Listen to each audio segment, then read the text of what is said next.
The Promise. Part 1. After surviving a fire in Soweto, Lena Makossa found her luck in a green card and flew to the United States to build a new life. She dreamed of sending money home to her parents who had lost everything. But little did she know, life in America would not be as easy as she imagined. Nights were long, work was hard, and loneliness became her only friend. Meanwhile, across the ocean, Mark Davis, a young billionaire, stood by his father's grave with tears in his eyes. Before he died, his father had made him promise one thing. Find a woman who will love you when you have nothing. That is where your true wealth will be. But only days after the burial, his stepmother began calling lawyers about the inheritance. Mark watched silently, heartbroken as greed filled the home that once held love. He gave his friend Tom the company keys and said quietly, "Take care of everything for 1 month. I'm leaving." He packed a small bag, left behind his mansion, his cars, his name, and walked into the world with nothing but his father's words echoing in his mind. Find her when you have nothing. With pain in his heart and hope buried deep inside, he began a journey. Returning to Lena Makossa 2 months earlier, Maria Delgado screamed at her, accusing her of laziness and not finding a job. She shouted, screaming, "Get out of my house and find a job! For what is your beauty, senseless girl? Don't return to this address without a work contract." "I went out yesterday," she whispered. Maria slammed the cupboard. "Excuses! Pack your things and go!" Tears filled Lena's eyes. "Thank you for letting me stay," she said softly. Maria turned away, arms crossed. Lena walked through the streets, heart pounding, knocking on doors of cafes, diners, and bakeries. "Sorry, no jobs," everyone said. She wandered for hours, feet aching, fear growing. At a bus stop, she scrolled her phone and found a place nearby, Lee's Garden. Closing time, 10 p.m. But it was open now, and she had nothing to lose. When she stepped inside, the bell above the door jingled. A man in his 50s looked up from behind the counter. "Good morning. We're short on staff. What do you need?" "Please," Lena said, trembling. "I can clean, wash dishes, mop, anything. I just need work." The man's face softened. "I'm Mr. Lee," he said. "Are you legal to work here?" "Yes," she said quickly, showing her green card like a lifeline. He checked it, then smiled. "All right. You can start now. The kitchen is in the back." Steam and heat greeted her as she tied an apron. "Wash on the left, rinse on the right," Mr. Lee explained. "Don't flood the floor. If I fall, we close a week." Lena laughed weakly. "I won't." Hours passed as she scrubbed and rinsed. Mr. Lee taught her tricks, how to stack dishes faster, how to clean pans without wasting water. "You learn fast," he said kindly. "I have to," Lena smiled. By afternoon, he handed her a cup of water. "If you like it here, come back tomorrow with your papers. We'll sign a contract." "Thank you, Mr. Lee." She hurried back to Maria's apartment, heart racing, ready to share the good news. But as she reached the door, her breath caught. A note read, "Don't bother coming back to this address." For a moment, she couldn't move. The sun had begun to fall when she returned to Lee's Garden. Mr. Lee was wiping tables, surprised to see her again. "You came back quickly," he said. "And with luggage?" "She threw me out," Lena said quietly. Mr. Lee was a really nice guy. He asked Lena to drop her suitcase in the room at the back and then made a quick phone call. He understood what it was like to navigate life in a new country, and he recognized Lena's strong work ethic. He reached out to his niece, who had moved to Canada, to see if a green card holder could use her apartment.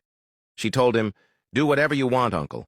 I'll be back in a year." With a smile, Mr. Lee handed Lena the keys and said, "You can stay at this place. It's safe." Lena was in disbelief, and she wrapped her arms around him, expressing her gratitude. Mr. Lee's caring nature brought tears of joy to her eyes. Fast forward 2 months to today, and Mark Davis, now going by Chris, was on the hunt for a job. As he searched, he spotted a small sign that read, "Driver Needed." He rang the bell. Comment The Promise Part 2 if you're ready for the next chapter of The Promise. The Promise Part 2. He rang the bell. A loud man opened the door. "You're here for the job?" "Yes, sir. I'm Mr. Curtis. You'll drive me, clean the car, and help at parties. $600 a week and food included." Chris agreed quickly. At first, the work was fine.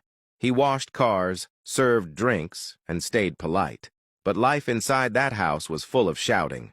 Mr. Curtis complained about everything. His wife looked sad, and their daughter Tina spent her days taking photos and calling him cute driver. One night, she tried to flirt with him in the garage. Chris stepped back and said, "Miss Tina, please don't. It isn't right." She laughed loudly. "You think you're too good for me?"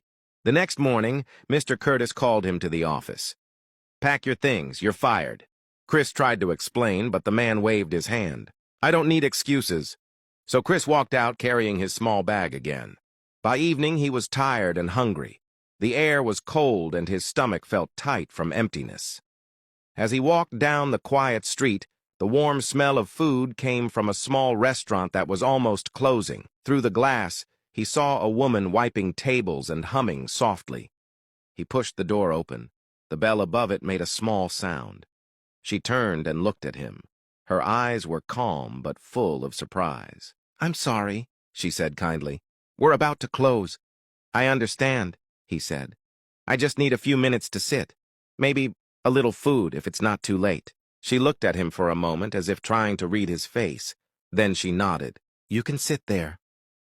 She walked to the counter and opened a small bag she had packed to take home. Inside was fresh food, rice, chicken, and vegetables. She placed it on a plate and brought it to him. "Here," she said with a smile.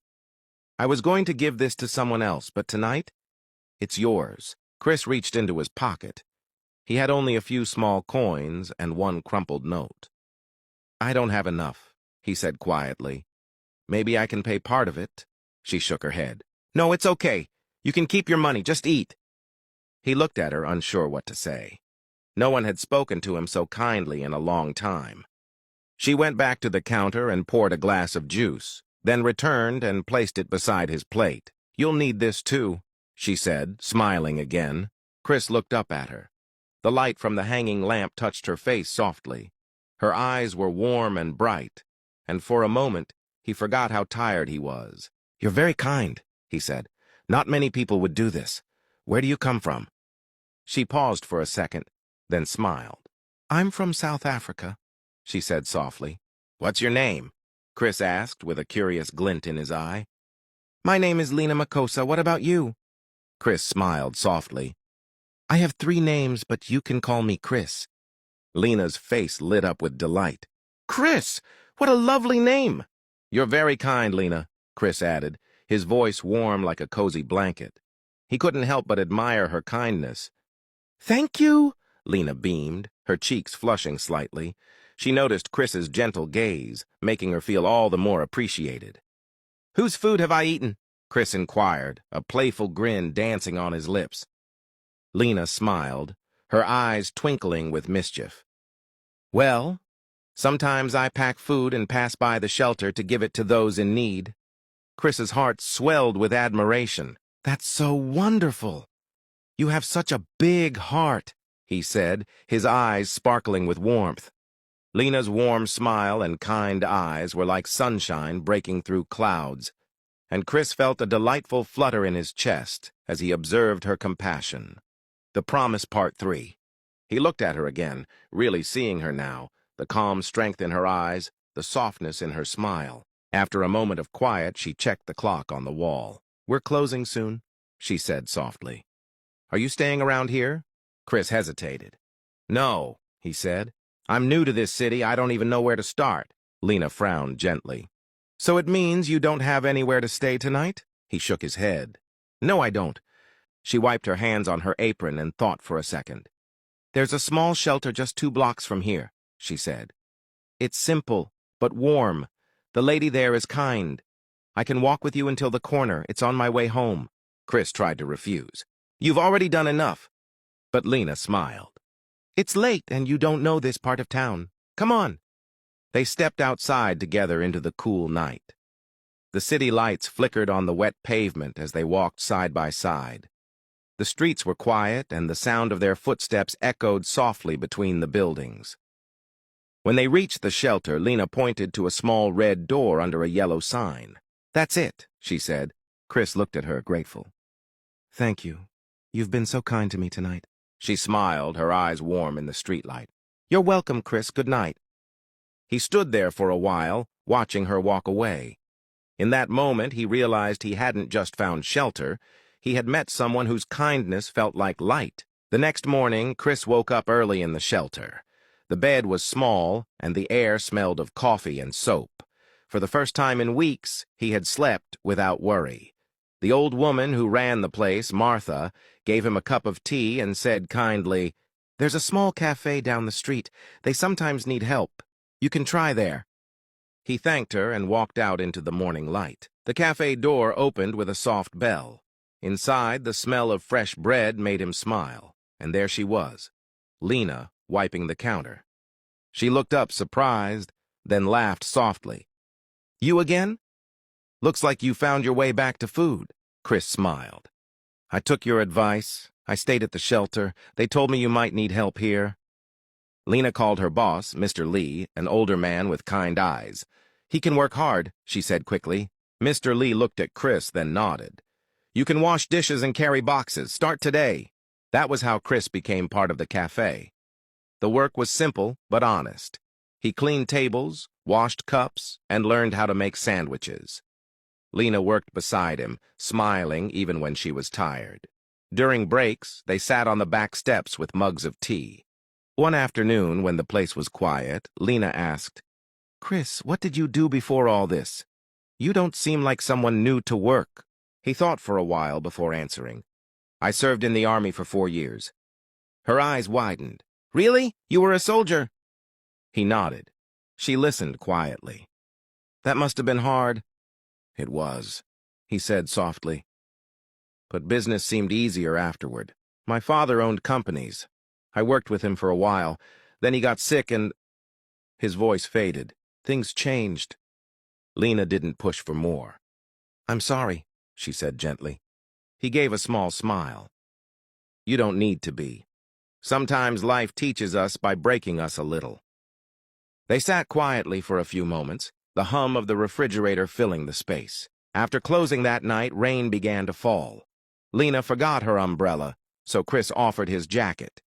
"Take this," he said. "You'll catch a cold." "What about you?" she asked.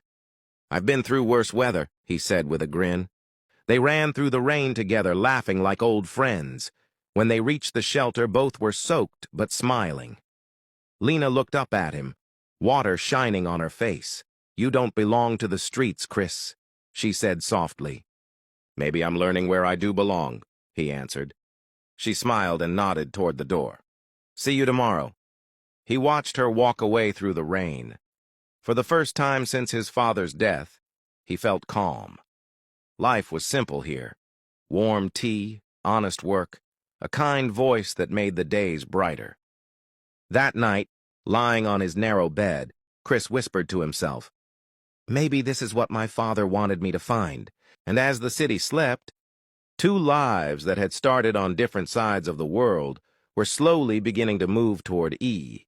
Rain rolled softly against the cafe windows that morning. The air smelled of wet streets and roasted beans. Chris walked in early, still brushing mist off his jacket.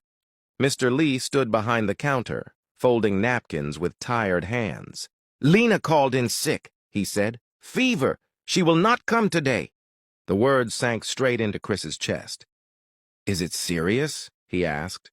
Mr. Lee only shrugged. "She said she will rest. You will cover her tables." He turned away to unlock the till, and Chris saw her name scribbled on the staff board, Lena, 917. The digits glimmered faintly in the fluorescent light. Without thinking, he copied them into his phone. Just in case, he told himself. The Promise Part 4. The morning rush began before he could breathe. The bell jingled non-stop. Coffee spilled, plates clattered, voices rose. He tried to smile at every customer, but his mind kept wandering to a small apartment somewhere across town. A girl curled under a thin blanket, skin warm with fever, nobody there to check on her. By noon, he couldn't stand it. During a lull, he slipped outside and dialed her number. She answered with a faint, "Hello?" Weak, sleepy, but still soft like music. Lena, it's me, Chris. Mr. Lee said you're sick. Chris, how did you get my number? I saw it on the board, he said, half embarrassed. I just wanted to know if you're okay. I'll be fine, she murmured. He hesitated, listening to her uneven breath through the line. Text me your address. I'll bring something warm to eat. Oh, no, please don't. You've worked all day. I'll feel better if I know you've eaten, he said quietly. There was a pause, then the soft buzz of a message arrived on his phone. By closing time, his apron was stained and his shoulders heavy, but his purpose was clear. He packed chicken soup, honey tea, and a roll. Mr. Lee noticed. For her? The old man asked. Chris nodded. Mr. Lee handed him a small jar of oranges. For vitamin C, he said with a smile. The streets were slick and shining, each light reflected twice on the wet ground. Once for him, once for her, he thought. He found her building, knocked gently. After a moment, the door opened. Lena stood there wrapped in a blanket, cheeks flushed, hair loose around her face. Even sick, she looked radiant in the dim hall light. You came, she whispered. I brought food. Inside, the apartment was tiny, a photo of two smiling parents. It felt both humble and warm, like her. She tried to clear a space on the table, but he stopped her. Sit, he said. Let me. He poured tea, stirred honey, then kneeled beside her with the cup. Their hands brushed, her skin burned with fever, but her touch still felt soft, electric. Drink slowly, he said. When she finished the tea, he brought the soup, blew on each spoonful until it cooled, then offered it. She smiled weakly, almost shy. You don't have to do all this. I want to, he said. It helps me breathe. She blinked, surprised by his honesty, then whispered, You're strange, Chris. Maybe, he said, but I feel better here than anywhere else.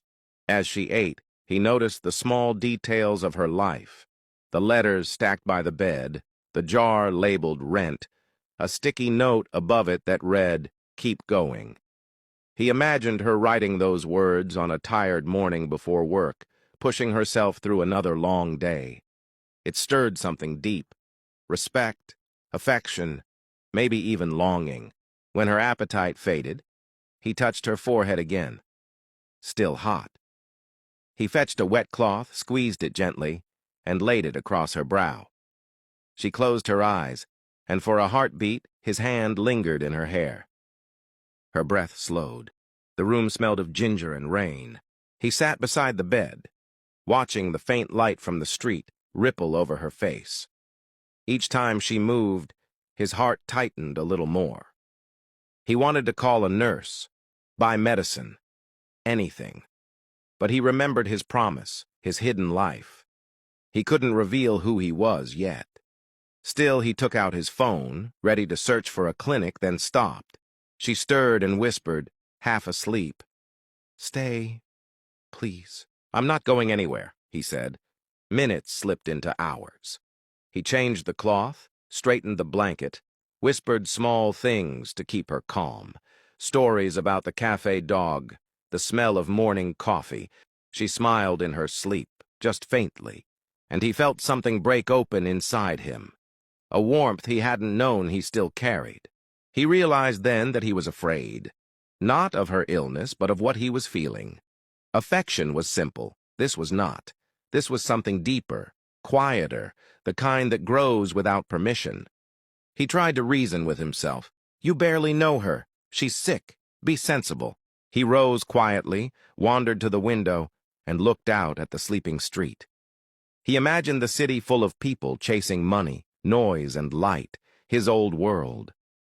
Then he turned back to the small room, the faint lamp, the woman sleeping peacefully, and thought, this is what I was supposed to find. He tidied the table, rinsed the bowl, and glanced again at the photo on the wall. Two smiling parents. He smiled back at them. She'll be fine, he whispered, as if they could hear.